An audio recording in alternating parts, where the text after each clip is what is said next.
Hello student, this is Ravneet और आज एक नई वीडियो के साथ हम लोग हैं। तो आज हम सीखेंगे कि हेनरी फ्यूल की तरफ से कौन से प्रिंसिपल ऑफ मैनेजमेंट दिए गए हैं। जैसे कि हमने पिछली वीडियो में ये पढ़ा था कि प्रिंसिपल ऑफ मैनेजमेंट होते क्या हैं, उसकी इंट्रोडक्शन हमने पढ़ी और साथ में हमने उसके डेरिवेशंस किए थे और नेचर की थी कि आखिर ये प्रिंसिपल ऑफ मैनेजमेंट की नेचर क्या होती है। तो एक छोटी सी इंट्रोडक्शन भी हमने की। इन चीज़ों के साथ आज हम करेंगे कि आखिर प्रिंसिपल ऑफ मैनेजमेंट होते क्या हैं, है क्या ये।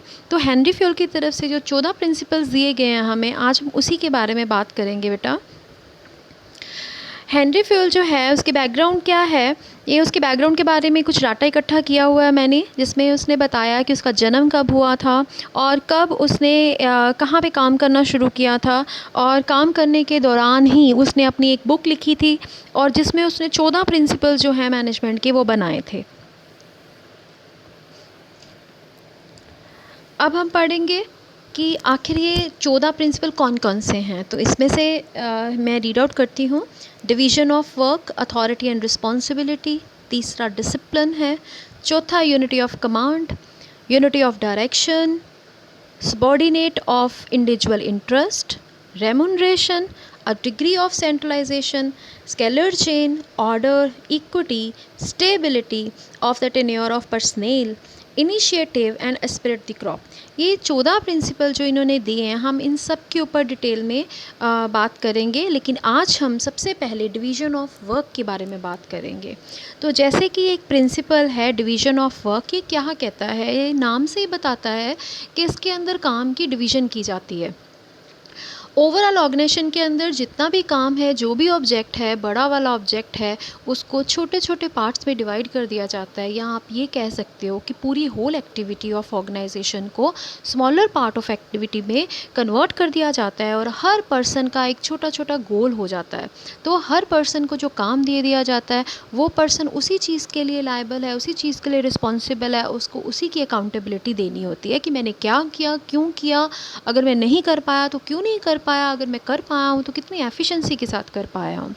डिवीज़न ऑफ वर्क बेटा ये बहुत ज़रूरी है एक ऑर्गेनाइजेशन के अंदर। अगर एक बंदे के ऊपर, एक पर्सन के ऊपर आप सारा वर्कलोड डाल दोगे, it's not been possible for that person to do overall work. सारा काम वो नहीं कर सकता। दूसरी चीज़ ये होती है बेटा कि पूरी ऑर्गेनाइजेशन के अंदर there number of the people are there, तो वो जो जितने भी पर्सन होते हैं वो हर एक चीज़, किसी ना किसी चीज़ में माहिर होते हैं। तो वो जो किसी ना किसी चीज़ में माहिर होते हैं, that means they have a skill over there. तो जो स्किल, जिस तरह का इंसान, उसके अंदर जैसी स्किल है, जैसी क्वालिफ़िकेशन है, जैसे वो एक how to tackle the role, एक पर्टिकुलर ऑफिस का जॉब रोल कैसे वो कर लेता है, तो उसी के दौरान उसको एक एक्टिविटी दे दी जाती है।